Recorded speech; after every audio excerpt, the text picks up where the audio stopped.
चीजें जमीन पर बैठकर करना चाहिए। एक जीमना, जीमन, जीमना जानते हो? बोलो, जम के बोलो जरा।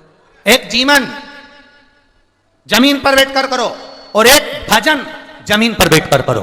दो चीजें जमीन पर बैठकर करो। एक जीवन, भोजन करने बैठो तो जमीन पर बैठकर करना, और भजन करने बैठो तो जमीन पर बैठकर करना। आसन लगाओ, जमीन पर बैठो और भजन करिए। आसन लगाओ, जमीन पर बैठो और भोजन करिए। दो चीजें जमीन पर बैठकर करना। क्या होगा उससे, क्या फल मिलेगा उससे, कर कर देखिएगा।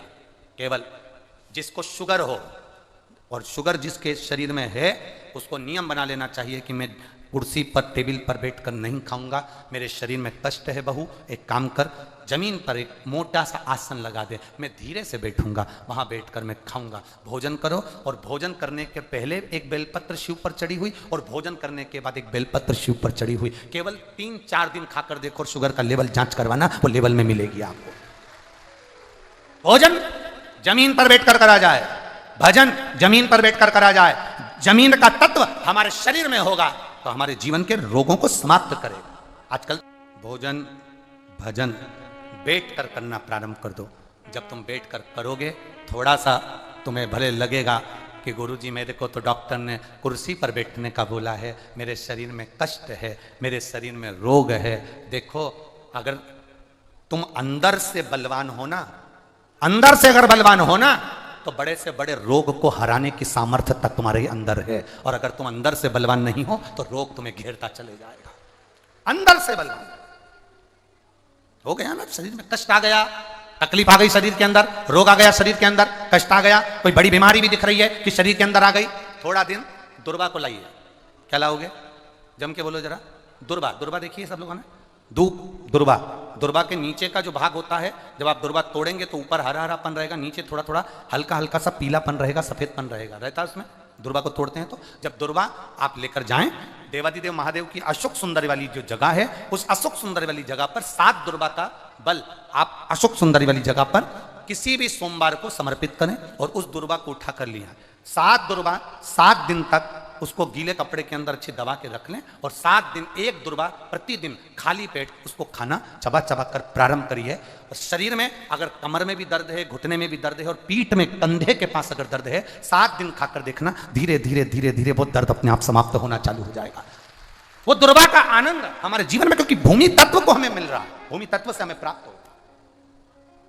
हम छोड़ दिए, ना हमारा भजन जमीन पर है, ना हमारा भोजन जमीन पर है, हम छोड़ मिला। ये शरीर बड़ी मुश्किल से मिला। सोमनी को शरीर मिला था, शरीर का सदुपयोग नहीं कर पाई, अपनी काया के मद में चूर रही, सुंदरता में चूर रही, अपने दिखावे में चूर रही, उस शरीर को संवारती रही। वो शरीर ऐसा खराब हुआ कि कौड़ी का रोग हो गया, नेत्र से दिखना बंद। गई महाबलेश्वर मंदिर में, गई महाबल के दरवाजे पर गोकर्ण क्षेत्र में, और वहां जाकर भिक्षा मांगने के लिए तैयार हो गई, खड़ी हो गई, और सुबह से लेकर शाम हो गई, पर भिक्षा के लिए उसको कुछ भी नहीं मिला, कुछ भी नहीं,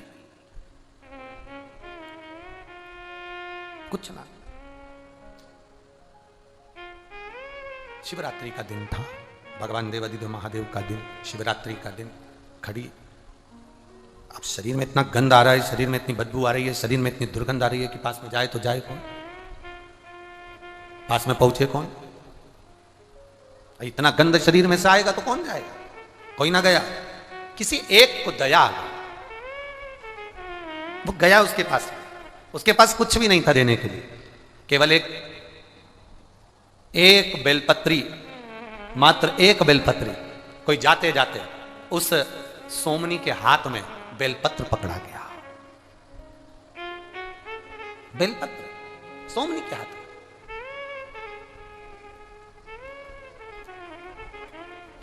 पूर्व जन्म में जिसने 1000 गौ माता का दान करा होता है, 1000 गौ माता का दान किया होता है, बेलपत्री का वृक्ष उसके घर में लगा हुआ होता है।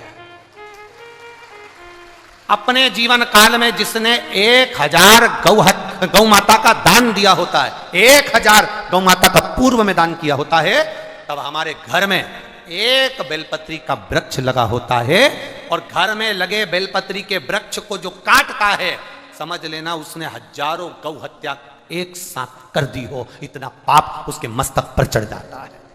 एक बेलपत्र का वृक्ष हमारे जीवन की सार्थकता दे देता है।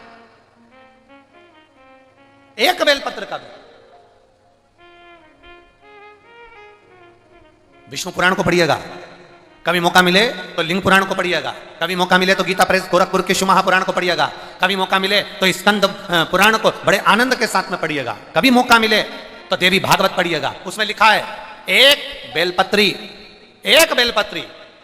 अगर कोई देव अधिदेव महादेव को समर्पित कर देता है, या एक बेलपत्री कोई दुखी है और उसको भी अगर वो दान में एक बेलपत्र दे देता है, तो शिव महापुराण की कथा कहती है आधा किलो सोने के सिंहासन पर शालिग्राम भगवान को सोने से श्रृंगार कर कर दान करने का जो पुण्य मिलता है, वो एक बेलपत्र दान करने से प्राप्त हो जाता है। मात्र एक बेलपत्र।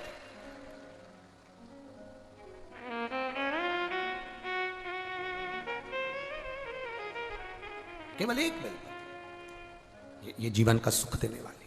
अब वो सोमनी के हाथ में ब्राह्मण की जो कन्या थी, जो चंडाल के घर में जन्मी थी, अब उसके हाथ में एक बेलपत्र कोई पकड़ा कर चले गया, एक बेलपत्र। अब उसने पैसा एक ऐसी चीज होती है जो अंधे को भी नजर आता है। बोलो सही है कि गलत है? पैसा एक ऐसी चीज होती है जो अंधे को भी नजर आता है।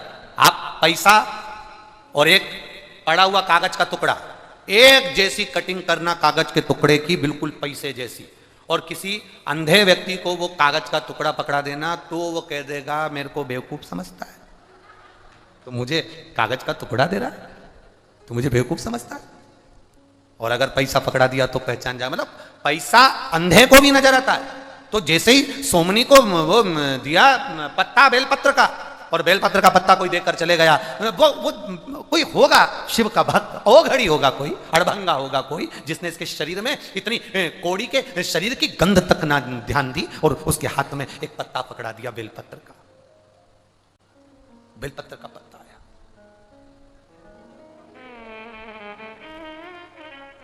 सोमनी मन में सोची, कोई पैसे देकर गया होगा, कोई धन देकर गया होगा, कुछ खाने का देकर गया होगा, कोई कपड़ा देकर गया होगा, कोई वस्त्र देकर गया होगा। सोमनी ने विचार करा, जरा देखो। सोमनी ने जो उसको हाथ में लिया, तो वो पत्ता जो था, उसको नहीं मालूम कि ये बेलपत्र का है कि काय का, उसने तो बस पत्ते का स्पर्श करा। बताओ, मेरे को बेवकूफ बनाकर चले गया, कुछ भी ना दिया, ना खाने का दिया, ना ओढ़ने का दिया, ना पहनने का दिया, पत्ते को उठाकर फेंक दिया। और बेलपत्र का पत्ता फेंका उस सोमनी, और बेलपत्र का पत्ता फेंक कर सोमनी लड़खड़ाती, ठोकरे खाती अपने घर की ओर जाने लगी। दिन भर शिवरात्रि का निकल गया, रात भर निकल गया, इसको ना भोजन मिला, ना रात को ये सो सकी, क्योंकि रात भर चलती चलती अपने घर की ओर चले जा रही है, भटक रही है। इसको नहीं मालूम कि आज शिवरात्रि है। और वो पत्ता जो इसने पटका था, हवा तेज चढ़ गई, और हवा जो चली तो वो पत्ता उड़ते उड़ते महाबलेश्वर के शिवलिंग पर जाकर गिर गया। शिवलिंग पत्ता शिवलिंग पर, महाबलेश्वर के शिवलिंग पर, महाबल पर गिरा।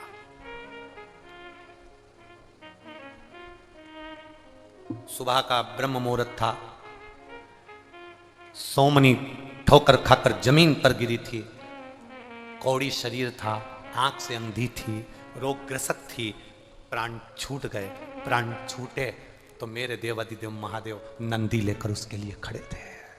नंदी लेकर, मेरे महादेव नंदी लेकर उसके सामने खड़े थे। नंदी